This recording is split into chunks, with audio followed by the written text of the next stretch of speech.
മനസ്സിന് ഇഷ്ടപ്പെട്ട കാര്യങ്ങൾ ചെയ്യാമോ എന്നായിരുന്നു നമ്മുടെ അവസാന വീഡിയോയിലെ ചോദ്യം. മനസ്സൊരു ചെകുത്താനാണെന്ന് നമ്മൾ പറഞ്ഞു. അവന് ശരിയേത് തെറ്റേത് എന്നൊന്നും അറിയില്ല. സ്നേഹം, കാരുണ്യം, ദയ എന്നിവ തൊട്ടു തീണ്ടിയിട്ടില്ല. അവൻ വികാരത്തിന് അടിമപ്പെട്ടവനാണ്. ഇവിടെയാണ് നമ്മുടെ കർമ്മത്തിന്റെ റോൾ വരുന്നത്. നമ്മൾ മനസാക്ഷി അഥവാ ആത്മാവാണെന്ന് മുൻ വീഡിയോയിൽ പറഞ്ഞിരുന്നല്ലോ. അതുപോലെ ബോധം ദൈവമാണെന്നും പറഞ്ഞു. അപ്പോൾ ഇവിടെ നമ്മുടെ റോൾ അഥവാ മനസാക്ഷിയുടെ റോൾ എന്തെന്നാൽ മനസ്സ് പറയുന്ന കാര്യങ്ങൾ കേൾക്കുകയും അത് അറിവിൻ്റെയും നന്മയുടെയും നിറകുടമായ ബോധത്തിനോട് ചോദിച്ച് ശരിയായ കാര്യമാണോ എന്ന് മനസ്സിലാക്കി തീരുമാനമെടുക്കുക എന്നുള്ളതാണ്. എന്നാൽ ബോധം പറയുന്നത് കേൾക്കാതെ വികാരങ്ങളാൽ അന്ധമായ മനസ്സിനൊപ്പം സഞ്ചരിച്ചാൽ നാശമുറപ്പാണ്. ഇനി നമുക്ക് ബോധം എങ്ങനെ പ്രപഞ്ചത്തെ നിയന്ത്രിക്കുന്നു? ബോധം എപ്പോഴാണ് നമ്മുടെ പ്രാർത്ഥന കേൾക്കുക?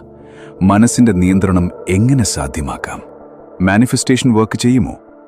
ലോ ഓഫ് എൻട്രോപ്പിക്ക് മനസ്സിന്റെ നിയന്ത്രണത്തിലുള്ള സ്ഥാനം എന്നിവയെപ്പറ്റി ഒരു ലോങ് വീഡിയോ ചെയ്യാം. സബ്സ്ക്രൈബ് ചെയ്ത് കൂടെ ഉണ്ടാകണം. നിങ്ങൾക്ക് ആവശ്യമുള്ള വിഷയങ്ങൾ കമന്റ് ചെയ്യൂ, നമുക്ക് ചർച്ച ചെയ്യാം. ബൈ.